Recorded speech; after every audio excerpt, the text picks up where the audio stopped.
So if I accidentally keep my cell phone in my pocket and then it vibrates, man, I'm starting to feel the heat because my kids are all looking at me and they're gonna be like, Dad, you got technology at the table. And so there's mutual accountability. I have to live this out as well. And so not only do I lay out, hey, here are the rules, but I follow those things too, because I'm just as susceptible as a fallen human being to the allure of the world.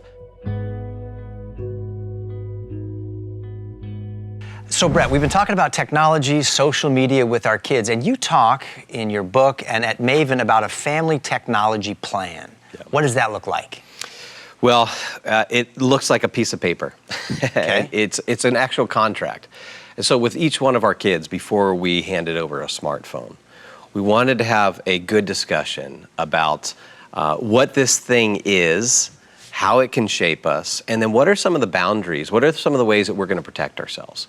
And so before we ever handed over that smartphone, I wrote out a smartphone contract that had a number of different items on it that said, hey, here are some of the boundaries that we're going to agree on, and here's why. And after I wrote the initial draft, I gave it to my kids, because by this time they're, in high school. And I gave them the initial draft and said, hey, look over this. I want you to read through it carefully. If there's anything on here you disagree with, please, I want you to talk to me about it.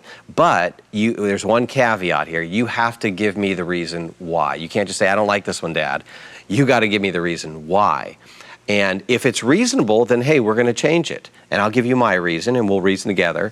And so we did that. They looked at it. They agreed to it.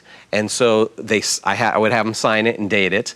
And then they'd get that smartphone. And so what that did is that created some expectations. We're both on the same page. We both came to this agreement so that when maybe they don't follow that boundary, maybe one of the boundaries was never take that thing into bed with you.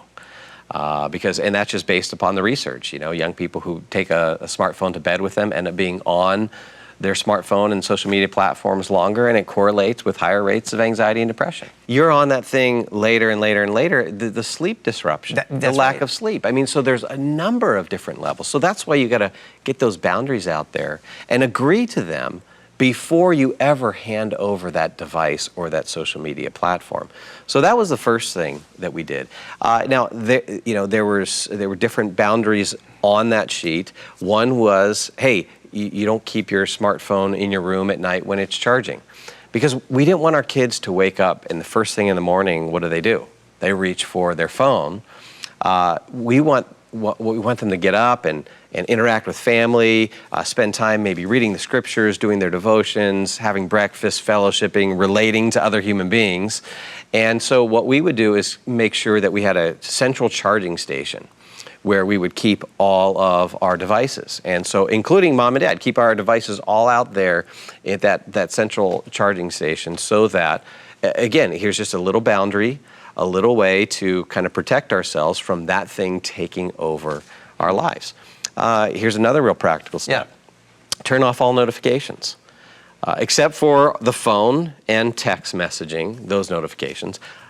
Other than those two, all other notifications are off, so no social media notifications. It's going to constantly be buzzing. It's constantly talking in your ear. Yeah, and so then it's constantly pulling you in.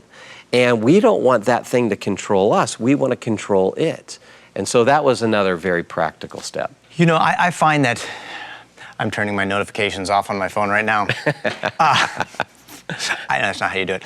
But I understand that this is not only a problem with kids, it's a problem for adults. Yeah. The opportunity to have an uninterrupted conversation with your spouse, with another adult, is a rare thing. Yeah. Because, it's the kids. I've got to have notifications on in case, the coach calls and there's an update to the schedule. And really what it is you're just constantly on edge, waiting for that ding, for that buzz, for that little noise that tells you like something good or something bad's happening. Yeah, well, Kirk, it becomes a lifeline. You raise a really important issue. This is, I think, another practical thing. We have to live this out ourselves. As the adults, as the parents, we have to live this out. So one of our rules is no technology at the dinner table. When we sit down Great for a idea. meal, you can't even have that thing in your pocket. It's got to be somewhere else. And this is a rule that we don't just issue to our kids. And mom and dad don't live this one out. We live this one out. And the great thing is now our kids hold us accountable. So if I accidentally keep my cell phone in my pocket and then it vibrates, man, I'm starting to feel the heat because my kids are all looking at me and they're going to be like, Dad, you got technology at the table. And so there's mutual accountability. I have to live this out as well. And so not only do I lay out, hey, here are the rules, but right. I follow those things too. Because I'm just as susceptible as a fallen human being to the allure of the world. For instance, on our contract, we have a statement that says, hey, when it comes to technology, there's no right to privacy. Instead, there's a need for accountability.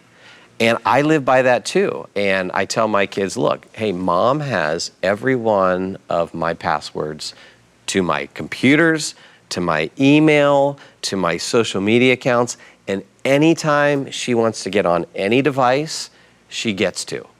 Why? Because I'm a fallen man and I am tempted and I need accountability. And if I know that mom has access to everything, I'm held accountable.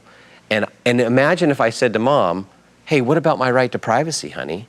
What do you think she's going to suspect? She's going to suspect, probably rightly so, that I'm hiding something. Right? That I don't want her to look at something because I'm not doing something that I should be doing. And so that's where, with these rules, when we live it out as well, it's a powerful model for our kids. So many kids today are being heavily influenced by technology and social media platforms in school. Should parents be concerned about that? And can they do anything? I talk to school teachers all the time. And the bane of their existence as a school teacher is technology. They hate it. The smartphones in the classroom have just ruined so much. I bet. And teachers are they're beside themselves. And so if parents and teachers came together on this, and school administrators, and said, hey, we're going to do what might be considered radical now, but I mean, if you just think about it, 20 years ago, this wasn't radical, but how about a campus where we don't have any technology?